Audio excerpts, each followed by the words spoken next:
ሴት ልጅ ለወንድ ላልማታውቀው ወንድ አካሏን እርቃኗን ስትቀር ዝሙት ለመፈጸም ስትቀር ለሴት ልጅ ከዚህ የበለጠ ምን ክብር አለ? ከሰውነቷ የበለጠ የለም ማለት ሀያ እንኳን ሀያ አላደረገችኝም አላህ ነው እኮ የሚለው። እሱም ባዶ ራቆቱን ከሷ ጋር ሲተኛ እኔ እንኳን አላፈሩኝም ነው ቆማ። ስለዚህ ሀያ ሳታደርጉላቸው ምንም ሳትራሩ እነዚህ ባሮች ቅጧቸው ብሎ አላህ ቅጣት ይታወጅባቸዋል። እንደዚህ ሙት ከባድ ወንጀል የለም፣ አስቀያሚ ወንጀል የለም። ነገ የቂያማ ቀን አላህ ዝሙተኞችን የሚቀጣበት መንገድ በጣም ዝግምን ያለ ነው።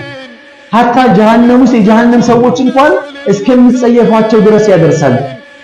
በአፋቸው ውስጥ በጀሃነም እሳት የጋለ ሰንሰለት በአፋቸው ውስጥ ገብቶ በብልታቸው ተጎትቶ እንዲወጣ ይደረጋል። ብልታቸው ለብቻው እንዲቃጠል እንዲሸት ይደረጋል። ባዶ ራቆታቸውን ጀሃነም ውስጥ ለብቻቸው ልክ እንደ ብርሌ ጠርሙስ እታቹ ሰፊ እላዩ ጠባብ የሆነ ዝሙተኞች አንድ ለሚከማቹበት እርስ በርሳቸው ባዶ ራቆታቸውን ሆነው ጀሃነም እሳት ውስጥ አንዱ አንዱን እየረገመ ይኖራል። አላህ ሐላል መንገድን ፈጥሯል።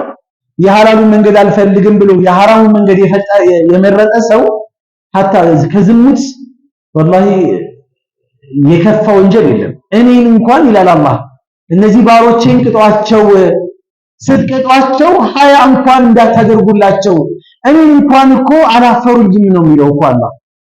ሴት ልጅ ለወንድ ላልማታውቀው ወንድ አካሏን እርቃኗን ስትቀር ዝሙት ለመፈጸም ስትቀር ለሴት ልጅ ከዚህ የበለጠ ምን ክብር አለ? ከሰውነቷ የበለጠ የለም ማለት ሀያ እኔን እንኳን ሀያ አላደረገችኝም አላህ ነው እኮ የሚለው። እሱም ባዶ ራቆቱን ከሷ ጋር ሲተኛ እኔን እንኳን አላፈሩኝም ነው ቆማ። ስለዚህ ሀያ ሳታደርጉላቸው ምንም ሳትራሩ እነዚህ ባሮች ቅጧቸው ብሎ አላህ ቅጣት ይታወጅባቸዋል። እዚህ ዱንያ ላይ ግን ተሳስተው ሆን ብለው ሰርተው ዱንያ ላይ የተቀጡ ከሆነ አኺራው ላይ ይቀልላቸዋል።